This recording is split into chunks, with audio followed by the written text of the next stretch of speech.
আজ তৈরি করব মজাদার একটা রেসিপি। আর রেসিপিটি তৈরি করার জন্য চলে আসলাম আমার রান্নাঘরে। আর তোমরা আমার সাথেই থাকো আর দেখতেই থাকো। কাছে কিংবা দূরে যে যেখান থেকে এই মুহূর্তে আমার ভিডিওটি দেখতেছো সবাইকে অনেক অনেক ভালোবাসা ও নমস্কার। আমি নূপুর সাহা, ঢাকা, বাংলাদেশ থেকে বলছি। এই তো এখানে নারকেলটা আমি কোরানি দিয়ে কুড়িয়ে নিচ্ছি। এই কোরানি দিয়ে নারকেল কোড়াতে খুবই সহজ এবং খুবই তাড়াতাড়ি হয়ে যায়। আমি কিভাবে নারকেল কোড়াচ্ছি সেটাই তোমাদের সাথে একটু শেয়ার করে নিলাম। আমি একটা নারকেল কোড়াটাই এখানে কুড়িয়ে নিয়েছি। আমি এখান থেকে অল্প কিছু নারকেল কোড়া নিয়ে নিব, বাকিটা ফ্রিজে রেখে দিব। আর এখানে নিয়েছি আমি চিংড়ি মাছ। এখন চিংড়ি মাছগুলোকে কেটে ধুয়ে পরিষ্কার করে নেব। আমি কিভাবে চিংড়ি মাছ কেটে নিচ্ছি সেটাই তোমাদের সাথে শেয়ার করতেছি। আর চিংড়ি মাছ দিয়ে আমি কি তৈরি করব সেটা দেখতেই থাকো।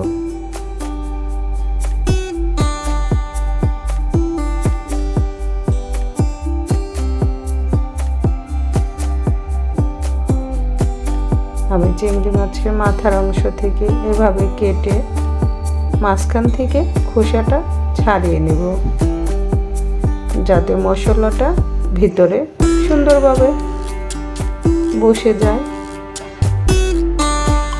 সবগুলো মাছই কেটে দিয়ে পরিষ্কার করে নিচ্ছি। এভাবে আমি কিছুটা খোসা ছাড়িয়ে নেব, আবার কিছুটা খোসা রেখে দেব। চিংড়ি মাছের মাথার দিকে কিন্তু ময়লাটা থাকে। এখন চলে আসলাম চুলার কাছে। চুলায় কড়াইটা বসিয়ে তেল দিয়ে স্বাদ মতো লবণ, হলুদ গুঁড়া দিয়ে আর এখন কেটে ধুয়ে পরিষ্কার করে রাখা চিংড়ি মাছগুলো ভেজে নেব।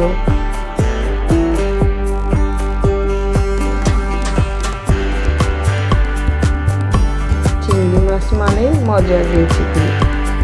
চিংড়ি মাছ পছন্দ করে না এমন খুব কম মানুষই আছে। আর চিংড়ি মাছ দিয়ে যে কোনো রেসিপি রান্না করলে খেতে খুবই সুস্বাদু হয়। আর আমাদের বাসার সবারই তো চিংড়ি মাছ খুবই পছন্দ। তার থেকে বেশি পছন্দ আমার দুই মামুনি। চিংড়ি মাছের পাগুলো দিয়ে দিলাম। চিংড়ি মাছগুলো ভাজা হয়ে গিয়েছে, এখন চুলা থেকে নামিয়ে নিচ্ছি।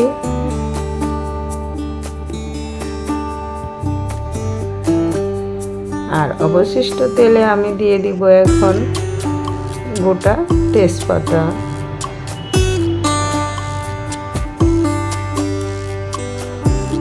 গোটা তেজপাতা দিয়ে আর দিয়ে দিব আমি এখন রসুন কুচি। আমি রসুনটা বেটে নিইনি, রসুনটা কুচি করে নিয়েছি। রসুন কুচি দিয়ে একটু নেড়ে চেড়ে ভেজে নিয়ে দিয়ে দিব পেঁয়াজ কুচি।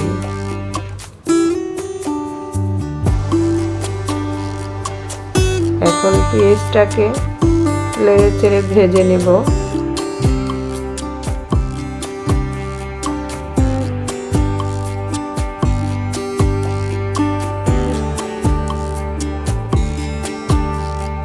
পেঁয়াজটা হালকা ভাজা হয়ে আসলে দিয়ে দিব কাঁচামরিচ। আমি আজ চিংড়ি মাছের মালাইকারিটা একটু ঝাল ঝাল করে করব, তাইতে একটু কাঁচামরিচ বেশি দিয়ে দিলাম। আর এখন দিয়ে দিলাম টমেটো কুচি। এখন টমেটো, কাঁচামরিচ, পেঁয়াজ আর এখানে দিয়ে দিচ্ছি নারকেলের পেস্ট, যেটা আমি কুড়িয়ে নিয়েছিলাম। সেটাকে আবার অফ ক্যামেরায় শিলপাটায় একটু বেটে নিয়েছি। এখন সবগুলো উপকরণ দিয়ে ভালো করে কষিয়ে নেব। এই মশলাটা যত ভালো কষানো হবে চিংড়ি মাছের মালাইকারিটাও খেতে ততটাই সুস্বাদু হবে। একটু ভাজা হয়ে যাওয়ার পরে দিয়ে দিলাম হলুদ গুঁড়া আর দিয়ে দিচ্ছি শুকনো মরিচের গুঁড়া। মশলাগুলো দিয়ে এটাকে নেড়ে চেড়ে আবার কিছুটা সময় কষিয়ে নিচ্ছি।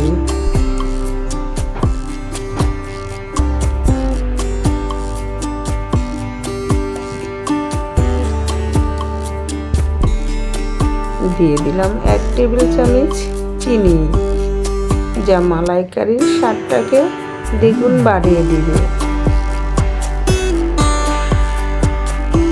যারা মিষ্টি পছন্দ করো না বা চিনি পছন্দ করো না তারা এটা স্কিপ করে যেতে পারো, তবে চিনিটা এই মালাইকারিটাকে মিষ্টি করবে না, এর স্বাদটাকে ব্যালেন্স করবে। মশলাটা নেড়েচেড়ে ভালো করে কষিয়ে নিচ্ছি। আমি অল্প একটু পরিমাণ জল দিয়ে আবার মশলাটাকে কষিয়ে নেব।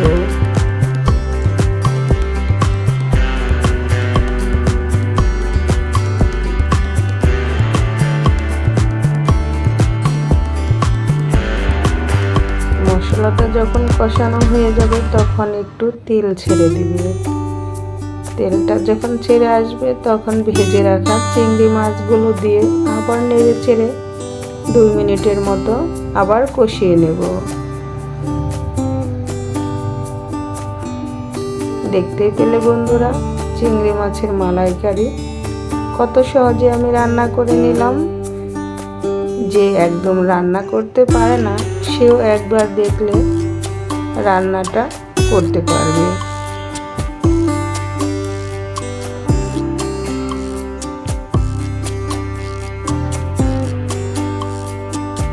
এখন কষানো শেষে আমি দিয়ে দিলাম জল।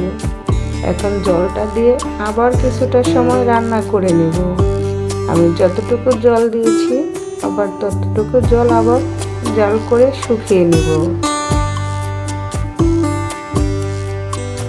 দিয়ে দিচ্ছি 1 টেবিল চামচ জিরা গুঁড়া। জিরা গুঁড়াটা দিয়ে আবার মিক্সড করে দিলাম। তবে এতটা সময় ভরে যারা ধৈর্য সহকারে আমার ভিডিওটি দেখলে তাদের সবাইকে অনেক অনেক ধন্যবাদ।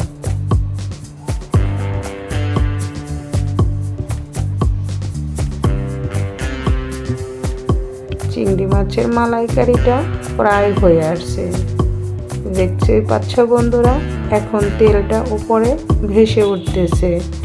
যখন এরকম তেলটা ভেসে উঠবে তখন আমি নামিয়ে নেব।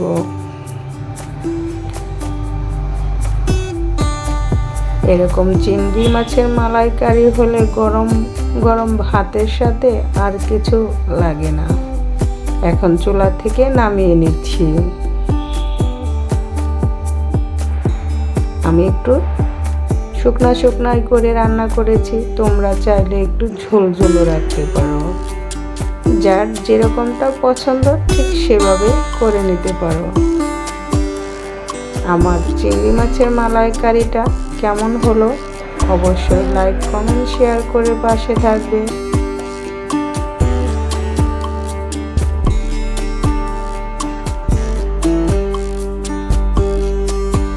আমি এখন চুলা থেকে নামিয়ে নিলাম। এটা এখন পরিবেশন করার জন্য রেডি।